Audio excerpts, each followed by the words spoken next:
नमस्कार, मैं हूं बादल और आज आपके लिए लेके आया हूं वी गार्ड एग्रीकल्चर मोटर का पार्ट 2, जिसका आरपीएम है 2800, इनर डाई है 2 इंच, आउटर डाई है 12 सेंटीमीटर और ये सिंगल 220 वोल्ट पे वर्क करती है।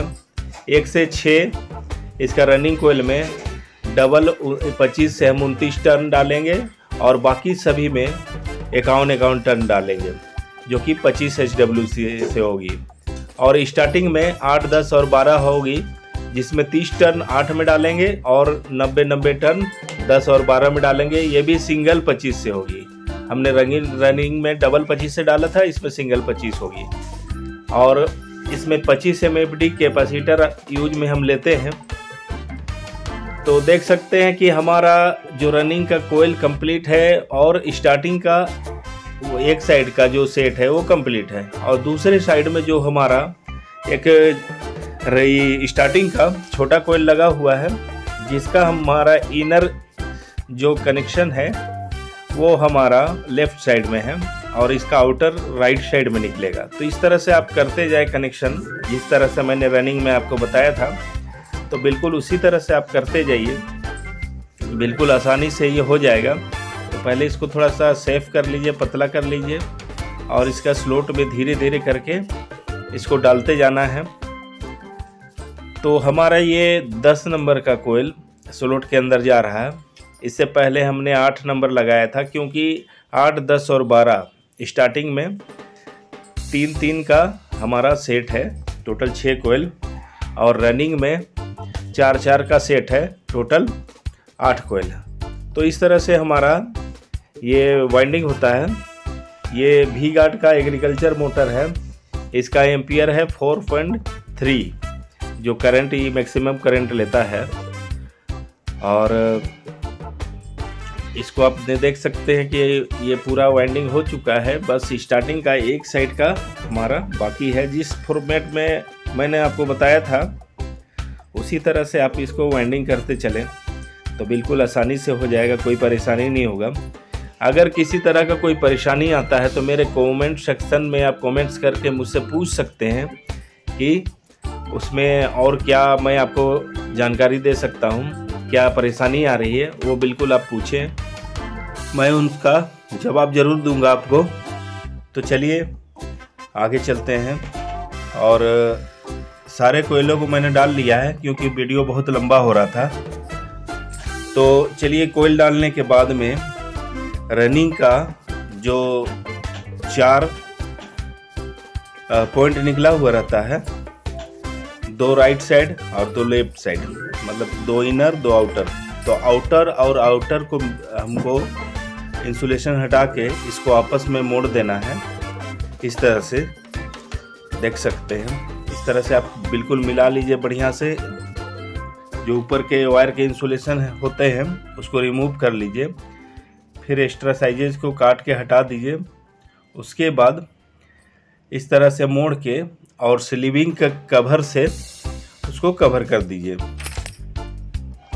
तो इस तरह से हमारा जो रनिंग का आउटर को मिला के एक स्लीविंग में कवर कर दिए, और 2 हमारा देख सकते हैं लीड वायर, 2 इनर है, जिसको मैं अभी इसका इंसुलेशन को रिमूव कर रहा हूँ। आप देख सकते हैं, क्योंकि डबल 25 है तो दोनों को हमें रिमूव कर लेना है, दोनों पॉइंट को। अब देख सकते हैं ये साइड वाला, इसको भी हमको रिमूव करके हटा लेना है। तो इस तरह से हमारा 2 पॉइंट हमको मिलता है रनिंग में, और इस तरह ही हमें मिलेगा स्टार्टिंग में 2 पॉइंट। क्योंकि हमने डबल 25 से वाइंडिंग किया है, इसलिए ये डबल वायर दिख रहा है रनिंग में। तो इसको अच्छी तरह से इंसुलेशन को रिमूव कर लें। उसके बाद ऊपर से आप जो स्लीविंग होती है, जिसको बोलते हैं 1 नंबर या 0 नंबर, उसको लगा लें, या 2 नंबर लगाएं जो आपके पास अवेलेबल है। लेकिन 1 नंबर लगाएंगे तो थोड़ा सा अच्छा लगेगा। तो देख सकते हैं मैं 1 नंबर लगा रहा हूँ। तो दोनों साइज आप काट लें, 2 अलग अलग, और दोनों को बारी बारी से दोनों साइड में वायर के अंदर इनबिल्ड कर लें।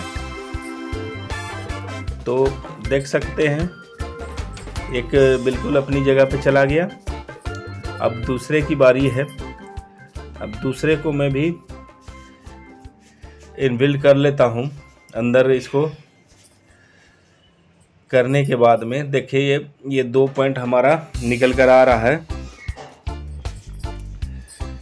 तो इससे हमारा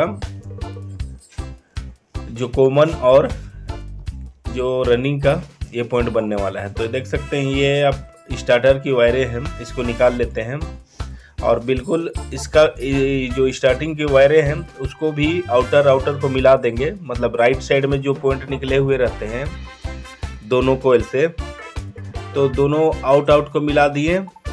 तो इसमें भी हमारा 2 पॉइंट निकल कर आया है, जैसे कि हमारा रनिंग में आया था उस तरह से। देख सकते हैं टोटल 4 पॉइंट दिख रहा है। इसके ऊपर भी हमने सिल्विंग का जो पाइप है वो लगा दिया है। तो इस तरह से हमारा 4 पॉइंट निकल कर आया है। तो मैं जो ट्रिक आपको बतलाने वाला था कि किस तरह से आप 3 वायर में कनेक्शन करेंगे और मोटर आपका बिल्कुल सही चलेगा। तो सबसे पहले ये जो वायर जिसको मैं रिमूव कर रहा हूँ इंसुलेशन को, वो रनिंग की वायर है और ये ऊपर में देख रहे हैं वो स्टार्टिंग की वायर है। तो चलिए मैं दिखाता हूँ आगे आपको। तो देख सकते हैं ये जो स्टार्टिंग की वायर है इसको भी, इसका इंसुलेशन को अच्छी तरह से रिमूव कर ले रहे हैं। और आप ध्यान रखेंगे कि लेफ्ट साइड में पहले रनिंग वायर होनी चाहिए और राइट साइड में आपकी स्टार्टिंग वायर। तो इस तरह से दोनों को आपस में मिला दे। देख सकते हैं जिस तरह से मैं इसको मिला रहा हूँ। तो ये हो गया हमारा कॉमन। और थोड़ा सा जो भी इंसुलेशन अगर वहाँ बचा हुआ है तो उसको रिमूव कर दे अच्छी तरह से, ताकि कनेक्टिविटी अच्छी तरह से बनी हुई रहे। अब जब सिलाई करेंगे तो ये कनेक्शन छोड़ेगा नहीं। तो चलिए हम इसको कनेक्शन को चेक कर लेते हैं। चलिए कॉमन तार पे रख के बारी बारी से स्टार्टिंग और रनिंग को चेक करते हैं। देखिए ये कंटिन्यूटी बतला रहा, थोड़ा सा इंसुलेशन सही से रिमूव नहीं हुआ है इसलिए ऐसा कनेक्टिविटी में परेशानी कर रहा। तो देख सकते हैं ये रनिंग बतला रहा। अभी स्टार्टिंग को भी नापते हैं, ये भी बतला रहा। तो मतलब हमारा कॉमन कनेक्शन सही है और बॉडी भी नहीं बतला रहा है। तो इस तरह से अगर आप कनेक्शन करेंगे ना, तो अगर आपका जो कनेक्शन साइड पीछे तरफ है पंखा तरफ, तो आपका जो मोटर है राइट साइड में बिल्कुल सही घूमेगा। और अगर आपका पंप साइड में कनेक्शन साइड रहता है किर्लोस्कर जैसे, तो इसका ऑपोजिट कनेक्शन करना पड़ेगा। पहले आपको स्टार्टिंग देना पड़ेगा, उसके बाद राइट में रनिंग होगा। लेफ्ट में स्टार्टिंग, राइट में रनिंग। तो आपका पंप साइड अगर कनेक्शन रहेगा तो सही घूमेगा। लेकिन हमारा ये पीछे साइड फैन के तरफ हमारा कनेक्शन है, इसलिए हमने ऐसा किया है। पहले रनिंग को लिया है फिर स्टार्टिंग को। तो देख सकते हैं एक स्लीपिंग मोटा साइज का हमने लिया है। अब उसमें क्या करेंगे कि हम टीओपी लगाएंगे, जो कि आपका ओवरहीट जब मोटर होती है तो ये मोटर को बंद कर देती है, जिससे मोटर की कॉइल जलने से बच जाती है। तो हम क्या करेंगे, जो कॉमन की वायरें निकाले थे हम स्टार्टिंग और रनिंग के मिला के, तो उसको टीओपी के एक पॉइंट में देंगे और उसके बाद जो स्लीविंग लगाए हैं उससे हम टीओपी के जो जिस पॉइंट पे कनेक्शन हुआ है उसको हमको कवर कर देना है। तो स्लीविंग को ऊपर आप खींचिए, ये कवर बिल्कुल हो जाएगा। और टीओपी के दूसरे पॉइंट से हम एक वायर निकाल रहे हैं जो रेड वायर है, जिसको हम कॉमन बनाने वाले हैं बाहर में। तो चलिए इस तरह से ये कवर हमारा लगभग हो चुका है। इसको थोड़ा सा नीचे खींच लेते हैं, ऊपर चला गया ज़्यादा। तो इस तरह से कवर हो गया। अब देख सकते हैं। अब हमको क्या करना है, ये जो टीओपी है इसको कोयल के जो रनिंग कोयल है उसके बीच में डालना है, ताकि इसका टेम्परेचर सही से सेंस कर सके और ये ओवरहीट होने पर मोटर को बंद कर दे। तो इस तरह से हमें लकड़ी का ये लेके, कोई भी टुकड़ा लेके लकड़ी का, उससे हमको बीच में होल बनाना है, जिससे ये जो हमारा टीओपी है इसके अंदर चला जाए, और तार से हमें जो रनिंग की वायरें हैं उसको ऊपर करके उसको फंसा लेना अच्छी तरह से, ताकि उसमें वो एडजस्ट होकर रहे। बाद में जब सिलाई करेंगे तो ऑलरेडी वो फिक्स हो जाएगा। तो देख सकते हैं इस तरह से हमारा जो है कॉमन कनेक्शन, जो टीओपी का एक पॉइंट बचा हुआ है उसमें हम रेड वायर एक बाहर निकाल लिए। अब बारी है रनिंग वायर की। तो रनिंग में हम क्या करेंगे कि कैपेसिटर और रनिंग तार दोनों का जो कनेक्शन है उसको हम एक साथ निकालेंगे। तो इसमें हम ब्राउन और येलो 2 वायर दिए हैं, ताकि एक कैपेसिटर में डायरेक्ट जाएगा और एक हमारा कनेक्शन के लिए होगा। तो इस तरह से देख सकते हैं हमने वायर बाहर कर लिया है। तो इसको हमको स्लॉट में अंदर से करके बाहर निकालना है। तो पहले हमने रेड वायर इसमें बाहर निकाल लिया है। अब ये जो ब्राउन और येलो वायर है जो कि हमारा रनिंग और कैपेसिटर के लिए है, तो उसको भी बाहर कर लेंगे। और इससे पहले स्टार्टिंग के लिए एक ब्राउन वायर ऑलरेडी हमने निकाल लिया है, जो कि एक रेड वायर है और एक ब्राउन वायर है, पहले निकाल लिया है, जो कि एक कैपेसिटर एक कॉमन है। अब हम निकाल रहे हैं 2 वायर, जो कि एक ब्राउन है एक येलो है। तो इस तरह से हमारा सारा कनेक्शन कंप्लीट हो जाता है, जो कि आप देख सकते हैं टोटल बाहर 4 वायर दिख रही है। तो आप ब्राउन को आप कैपेसिटर के लिए यूज कर लीजिए, या ब्राउन और येलो को कैपेसिटर में यूज कर लीजिए, और ब्राउन और रेड को मेन लाइन के लिए यूज कर लीजिए। दोनों सेम है, क्योंकि अब चलिए इसका हम सिलाई कर लेते हैं। जो भी इसको शेप में लाते हम सिलाई करके इसको कंप्लीट कर लेते हैं जल्दी से, क्योंकि वीडियो बहुत लंबा हो जाता है तो आप स्किप करके देखने लगते हैं। अगर स्किप करेंगे तो आपको कुछ भी समझ में नहीं आएगा। जो ट्रिक के बारे में पिछला वीडियो में मैंने बताया था, वो ट्रिक जो अभी मैंने आपको करके दिखाया, बतलाया, तो फिर वो सब आपको पता नहीं चलेगा। आधा जानकारी फिर काम करेंगे, फिर आपको लगेगा कि सही हुआ नहीं हुआ, तो परेशानी होगा। तो इसलिए आप जब भी देखें वीडियो पूरा देखें, और वीडियो को लाइक करें, शेयर करें, सब्सक्राइब करें।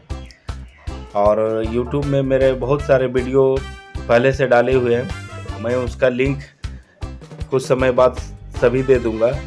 अभी उनका लिंक मैं इसमें डाला नहीं हूँ, लेकिन वो लिंक आपको जल्दी मिल जाएगा। और अगर आपको देखना है तो हैप्पी केयर इलेक्ट्रॉनिक्स करके आप सर्च मारिए, मेरे सारे वीडियो आपको अवेलेबल हो जाएंगे YouTube पे। तो इस तरह से और भी मोटर जो है उसके वीडियो आप देख सकते हैं। मेरे हैप्पी केयर चैनल पे जाके हैप्पी केयर इलेक्ट्रॉनिक्स सर्च करेंगे तो आपको मिल जाएगा। तो इस तरह से इसको हम अच्छी तरह से सिलाई कर लेते हैं, और सिलाई को कंप्लीट करके फिर अगला स्टेप में हम जाएंगे।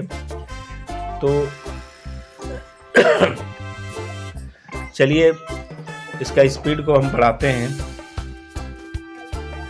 स्पीड को हमने बढ़ा दिया है, क्योंकि बहुत समय जा रहा था, बहुत काफ़ी लंबा वीडियो हो रहा था, इसलिए स्पीड को बढ़ा के इसका जो अभी आप देख पा रहे हैं ये काफ़ी स्पीड में चल रहा है, लगभग 10 गुना 12 गुना स्पीड में है, इसीलिए आपको इस तरह से दिखलाई दे रहा होगा। तो चलिए इस तरह से हमारा जो सिलाई है वो तो चलिए हमारा ये सिलाई कंप्लीट हो चुका है। अब इसको हम किसी पेचकस या लकड़ी की सहायता से इसको शेप दे देते हैं। तो चलिए नेक्स्ट स्टेप करते हैं। जो एक्स्ट्रा हमारा धागा था उसको काट के हम हटा लेते हैं, ताकि वो एक्स्ट्रा धागा हमारा हट जाए और हमें किसी भी तरह की कोई परेशानी ना आए। तो ये हमारा सिलाई कंप्लीट है। अब किसी स्क्रू ड्राइवर की सहायता से जिधर इसका प्लास्टिक वाला हिस्सा होता है उधर से थोड़ा ठोक लेते हैं, क्योंकि कैमरा भी टेबल में लगा हुआ है इसीलिए थोड़ा हिलता आपको नज़र आ रहा है। स्टैंड में लगा हुआ है और वो भी टेबल के ऊपर रखा हुआ है। तो इस तरह से ठोकने से हमारा जो कैमरा हिल रहा, जिससे आपको ये हिलता नज़र आ रहा। तो चलिए इस तरह से देख सकते हैं कि हमारा ये अपना जो शेप ले चुका है। इस तरह से आप ठोक के इसको बना सकते हैं, क्योंकि इसके अंदर में शाफ्ट को भी जाना है और शाफ्ट आने जाने के दौरान कहीं पर आपको पकड़े ना, इस बात का भी ध्यान रखना पड़ता है। तो इस तरह से हमारा देख सकते हैं 4 कनेक्शन है, 2 कनेक्शन कैपेसिटर के लिए और 2 कनेक्शन हमारा है मेन लाइन के लिए। तो एक आप रेड वाली जो देख रहे हैं वो कॉमन होगी, जिसको हमने टीओपी से निकाला था, और एक ब्राउन वायर जो ये हमारा रनिंग वायर है।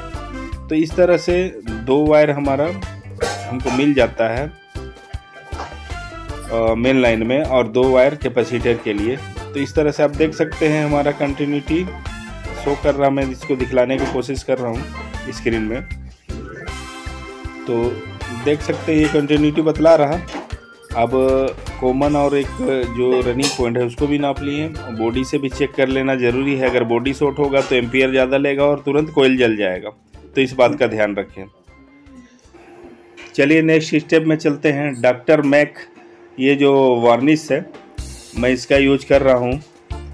तो इस आप चाहे तो कोई भी कंपनी का वार्निश यूज कर सकते हैं, लेकिन कोशिश करें कि अच्छी कंपनी का वार्निश यूज करें, जो कि आप डालेंगे तो आपका जो जहाँ भी इंसुलेशन कमज़ोर है उसको कवर करने का काम करेगा और ये टोटली आपका जो कोयल है उसको फिक्स करेगा। क्योंकि इंसुलेशन लगाने के बाद में ये इसका लाइफ को डबल कर देता है और इसके ज़रिए आपका जो जितना भी स्लॉट के पेपरे हैं या फिर कोयल है वो अपनी जगह में फिक्स हो जाता है। उसके बाद अपनी जगह को वो छोड़ता नहीं है और अपनी जगह से इधर उधर होगा नहीं।